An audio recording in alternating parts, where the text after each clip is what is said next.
함께 보실 하나님 말씀은 이사야 58장 13절에서 14절 말씀입니다.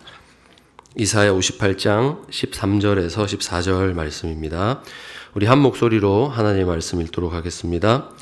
만일 안식일에 내 발을 금하여 내 성일에 오락을 행하지 아니하고 안식일을 일컬어 즐거운 날이라 여호와의 성일을 존귀한 날이라 하여 이를 존귀하게 여기고 내 길로 행하지 아니하며 내 오락을 구하지 아니하며 사사로운 말을 하지 아니하면 내가 여호와 안에서 즐거움을 얻을 것이라. 내가 너를 땅의 높은 곳에 올리고 내 조상 야곱의 기업으로 기르리라. 여호와의 입의 말씀이니라. 아멘. 이 시간 읽은 말씀으로 엎드림의 역설이라는 제목으로 하나님 말씀 나누고자 합니다. 일주일의 중간을 지나고 있는 수요일입니다. 직장생활, 학교생활 여러 가지 일들로 지치신 우리 성도님들께서 좀 늦잠 잘 수 있는 주말을 좀 간절하게 기다리시는 그 일주일의 분기점이라고 생각합니다. 또 마침 오늘이 수능이 100일 남은 그런 시점입니다. 잠도 자지 못하고 또 달려가야 될 우리 아이들이 얼른 이 시험 끝내고 좀 잘 수 있는 날이 오면 좋겠다 생각이 드는 오늘입니다. 여기 모인 우리도 그렇습니다. 벌써부터 주말을 간절히 기다리고 있습니다. 그렇게 쉼을 기다린 우리는 참 쉼에 목마른 존재인 것 같습니다.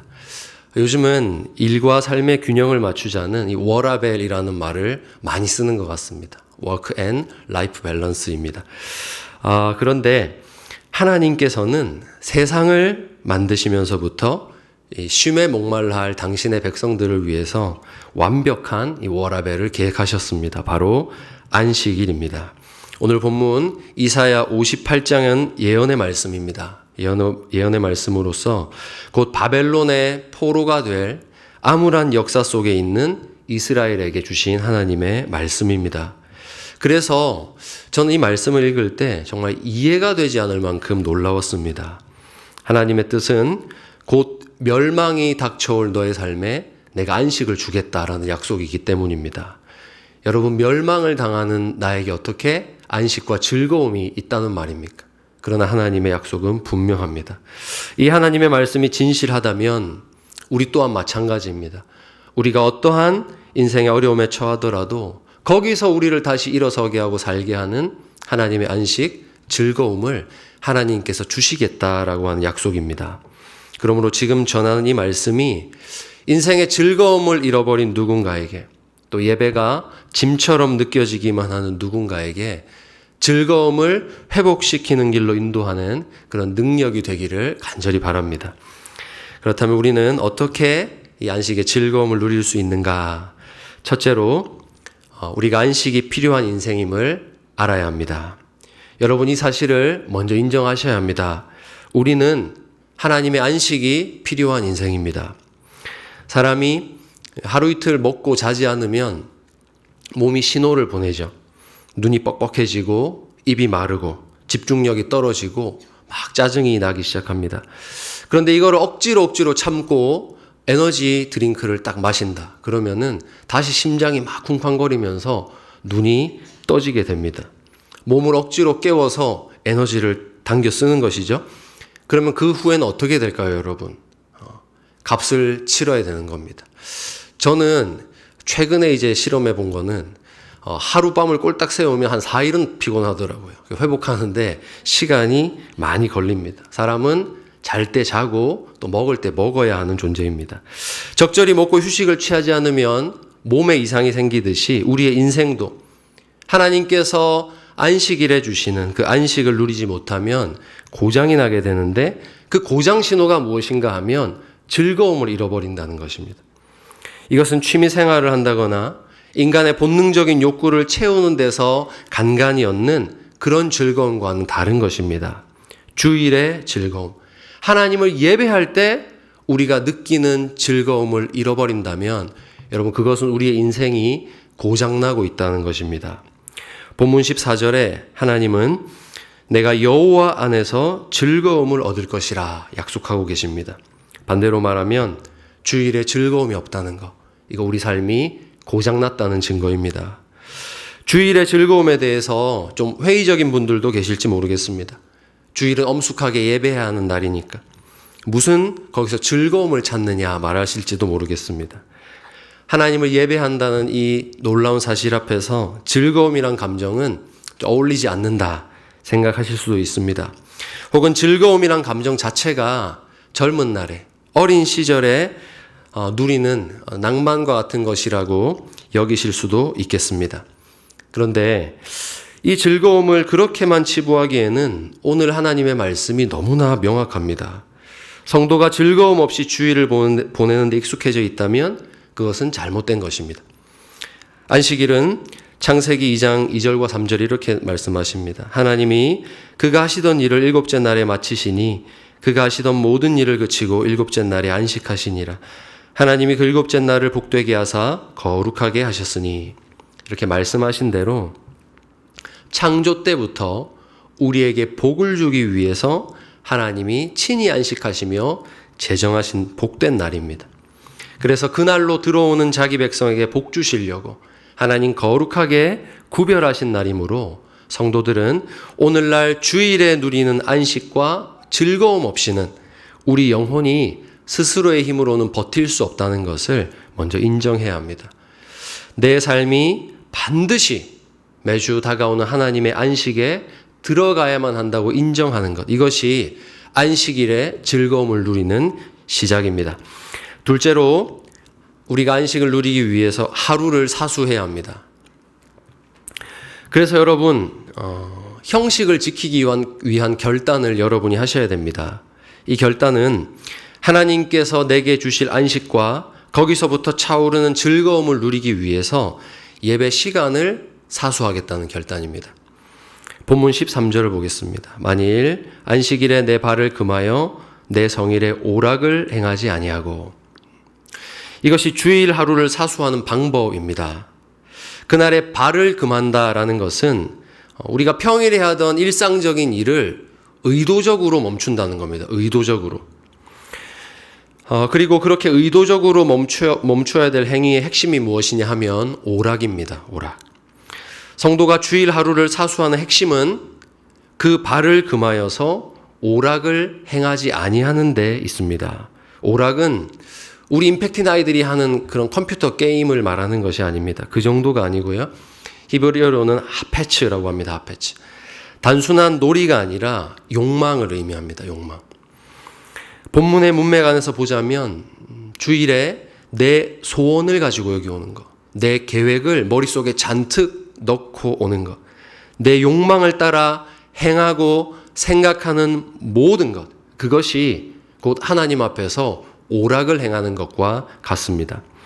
그래서 이 말씀은 요즘 시대에 우리가 더 새겨 들어야 할 말씀이라고 생각합니다. 이 시대는 내용만 건질 수 있으면, 결과만 좋으면 형식을 버리는 데 있어서 굉장히 과감해진 시대이기 때문입니다. 형식을 도외시하는 이런 풍토가 주일에 적용될 때 누군가는 해변에 누워서 나는 주일을 잘 지켰다라고 말하게 됩니다. 내 즐거움을 위해서 마음껏 움직이고 생활하면서 귀로는 이어폰을 꽂고 말씀을 들었으니 주일을 잘 지켰다라고 말하게 됩니다. 내 욕망을 채우는 일을 거리낌 없이 하면서도 예배 영상을 보았다는 것만으로 주일을 지켰다라고 느낀다면 여러분 경고등이 울려야 정상입니다. 우리가 잊지 말아야 될 것은 주일은 하나님께도 정말 중요한 날이라는 것입니다. 하나님은 이 시간 속으로 우리를 초대하십니다. 예배라는 형식을 통해서 이 시간 속으로 우리를 초대하십니다. 그리고 거기서 창조주와 구속주로서 우리와 교제하기를 기다리고 계십니다. 이 예배 시간을 통해서 두 언약의 당사자 간의 만남이 성사된다는 것입니다. 그렇기 때문에 하나님 편에서 준비하신 이 시간 속으로 들어가려면 우리 편에서도 준비가 필요한 겁니다. 그것이 정한 시간에 성도들이 모여서 드리는 예배입니다. 우린 이 형식을 따라 하나님을 예배하는 것입니다. 저도 꽤 보수적인 교회에서 자라다 보니까 이 예배 형식에 대해서 굉장히 꾸중을 들었던 적이 많습니다.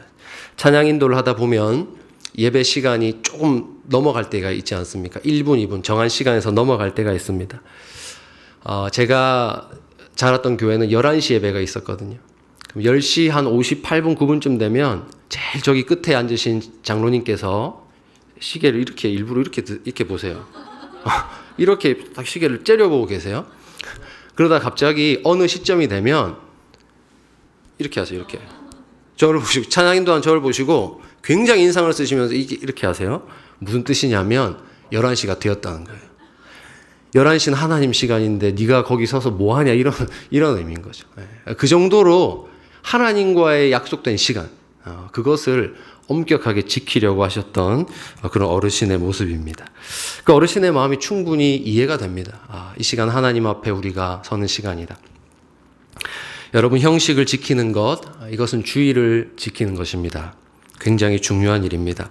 여러분, 결혼을 한번 생각해 보시기 바랍니다. 사랑하는 두 사람이 만나서 결혼식이라는 형식을 거쳐서 비로소 부부가 됩니다. 그런데 왜 굳이 그 복잡하고 비용이 많이 드는 그 예식을 꼭 해야만 할까요? 둘이 서로 마음을 확인했으면 그냥 소소하게 결혼 반지를 교환하고 예물을 교환하고 그냥 그렇게 살면 되는 거 아닐까요? 절대로 그렇지 않죠. 결혼은 하나님과 여러 증인들 앞에서 하나님과 언약을 맺는 것입니다. 두 사람이 진정으로 하나 되는 연합을 원한다면 결혼 예식을 통해서 하나님의 말씀을 듣고 그 앞에서 서약을 하고 삼위 하나님의 이름으로 성혼이 공포되어야 합니다. 바로 이 형식을 통해서 무엇이 생겨납니까? 두 사람의 사랑이 감정을 넘어서 언약이 되는 것입니다. 책임이 되고 평생의 약속이 되는 것입니다.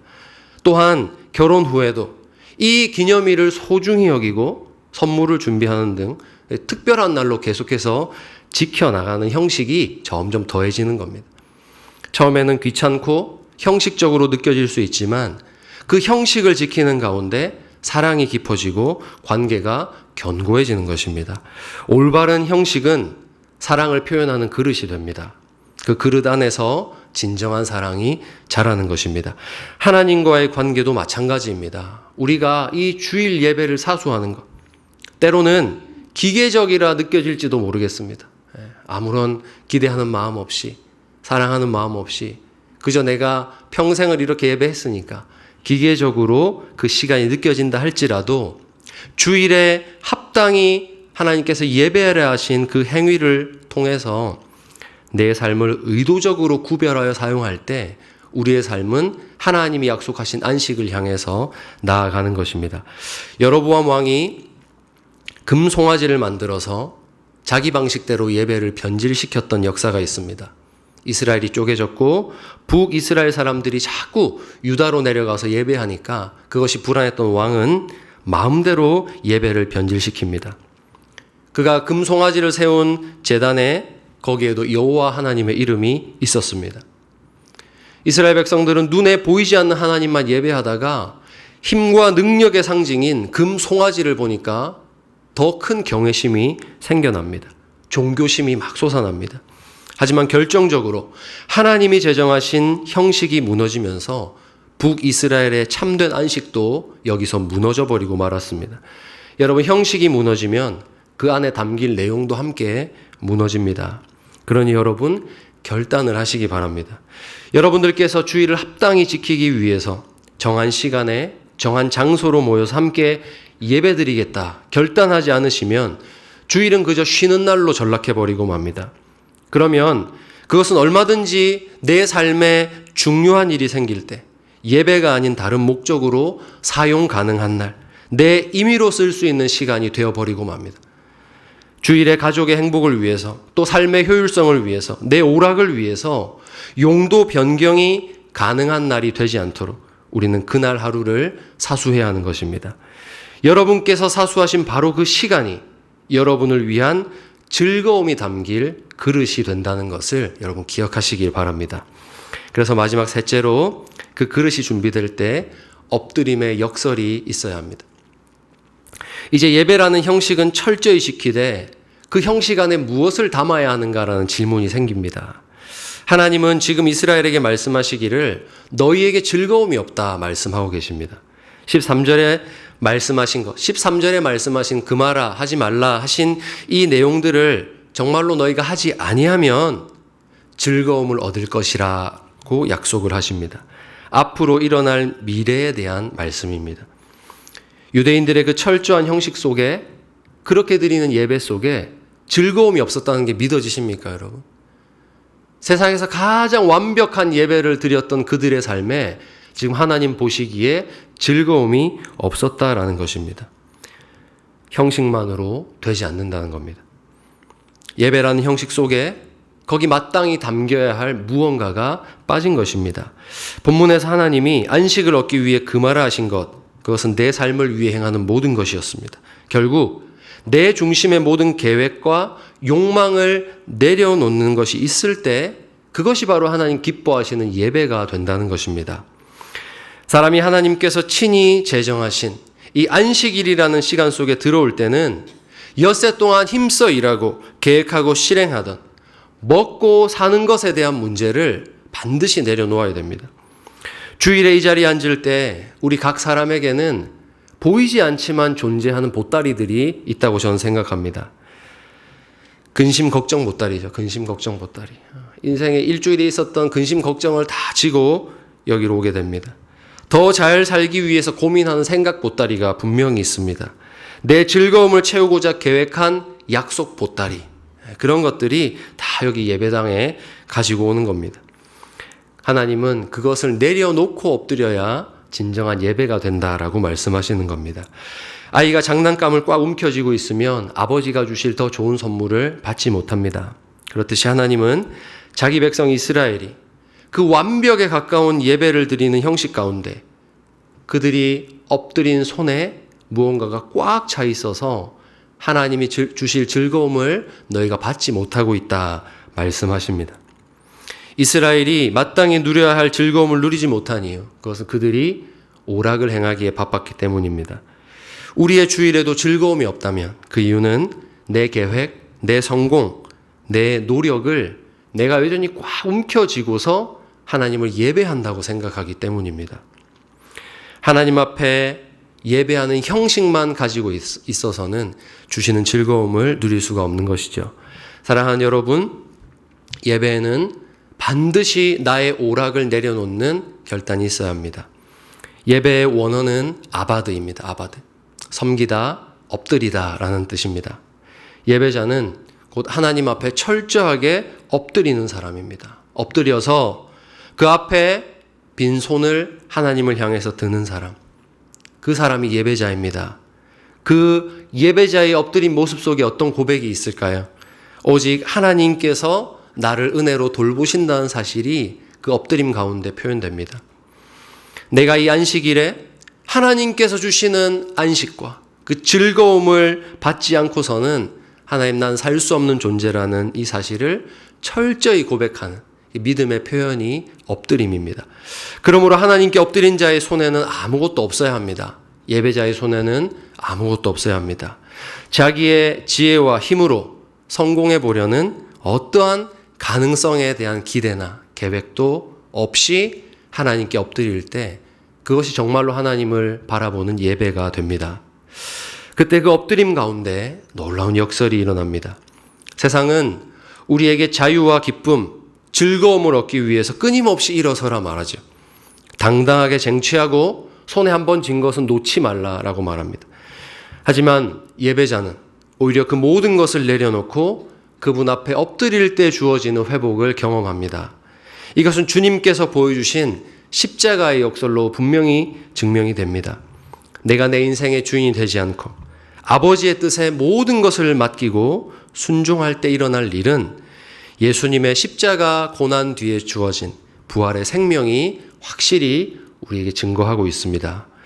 여러분, 하나님을 예배하시되 진심으로 예배하시기 바랍니다. 하나님을 진정으로 믿으시기 바랍니다. 그분이 나의 삶, 인생의 모든 계획을 책임지신다는 사실을 믿고 빈손으로 하나님께 엎드리시기를 바랍니다.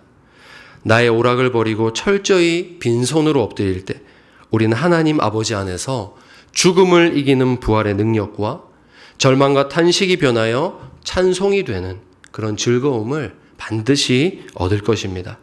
이것이 엎드림의 역설입니다.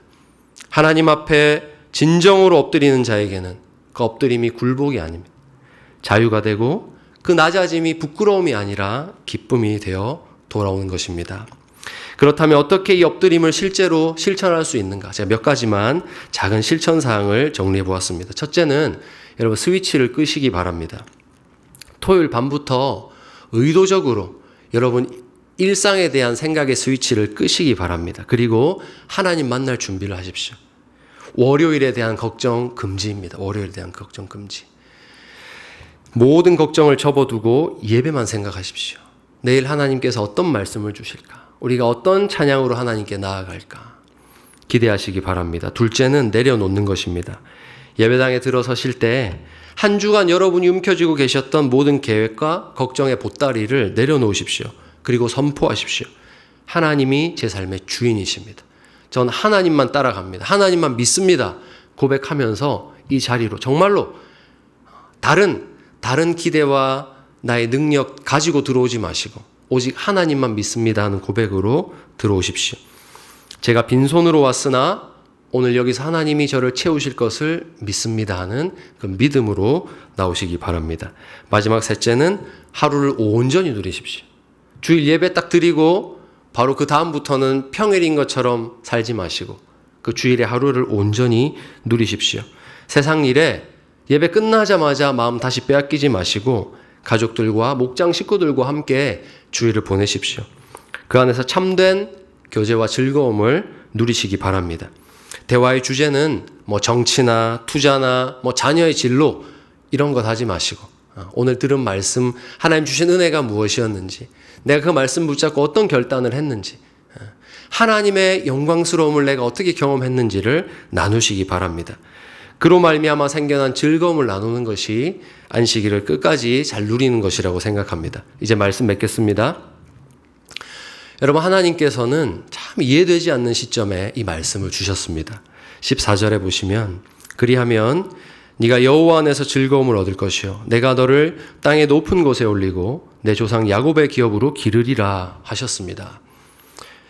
다윗의 시대 때 이 말씀 들었다면 이해가 됩니다. 실천해봐야지, 순종해봐야지.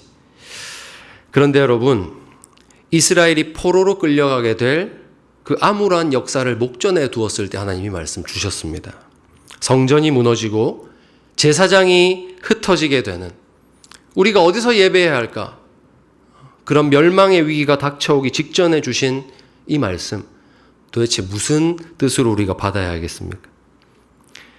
너희가 예배하던 성전이 무너지고 기업으로 받았던 땅을 빼앗겨서 이제 사방을 둘러보아도 안식할 곳이 없다 느끼는 그때에도 너희를 위해서 내가 마련해 놓은 안식의 시간만은 어김없이 주어질 것이라는 말씀입니다. 그 속에 너희가 들어오기만 하면 된다라는 것입니다. 창세 때부터 너희에게 복주기 위해서 제정한 이 약속의 시간이 너희 인생의 어떠한 시련 속에서도 너희를 어김없이 찾아갈 것이기 때문에 너희는 그때 나와 만나서 안식을 누리라는 것입니다. 사랑하는 여러분, 하나님의 백성 앞에는 그 어떤 절망 속에서도 인생을 다시 일으키고 즐거움을 회복시키기 위해서 하나님이 예비하신 시간이 있습니다. 우리가 그날이 다가옴에 맞추어서 성경에서 배운 대로 그날이 다가옴에 맞추어서 하나님이 기다리시는 그 시간 속으로 들어가서 예배라는 성소를 짓는다면 어떤 걱정과 근심, 환난을 만난 상황 속에서도 하나님은 거기서 우리에게 안식을 주실 것입니다. 그 어떤 권세도 흘러가는 시간을 막을 수 없습니다. 이 말은 하나님께서 우리에게 즐거움을 주시기 위해서 우리에게 계속해서 흘려보내시는 그 시간을 그 무엇도 막을 수 없다라는 것입니다. 하나님은 그 시간 속에서 우리 삶에 어김없이 다가오는 주일이라는 은혜를 주십니다. 그러므로 사랑하는 성도 여러분, 주일의 즐거움을 사모하시기 바랍니다. 내가 빈손 들고 나올 때 하나님이 정말로 나를 채우심을 여러분 기대하시기 바랍니다. 우리가 이 즐거움을 맛보기 시작할 때 늦잠 잘 수 있는 토요일보다 일찍 준비하여 하나님을 예배하는 그 주일이 기다려지는 그런 신비로운 일들이 우리 삶에 일어날 줄 믿습니다. 여러분의 인생의 어떤 고난 속에서도 하나님께서 즐거움을 회복시키시는 주일이 여러분을 찾아갑니다. 매주 다가오는 주일, 단 한 주도 놓치지 마시고 여러분을 어려움 가운데서 다시 일으키시는 그 하나님의 즐거움으로 말미암아 일어서는 복된 우리 샘물 성도님들이 되시기를 주님의 이름으로 축원합니다. 이 시간 우리 말씀 생각하면서 함께 찬양하면 좋겠습니다. 주를 위한 이곳에 함께 찬양하면서 오늘 말씀 생각하겠습니다.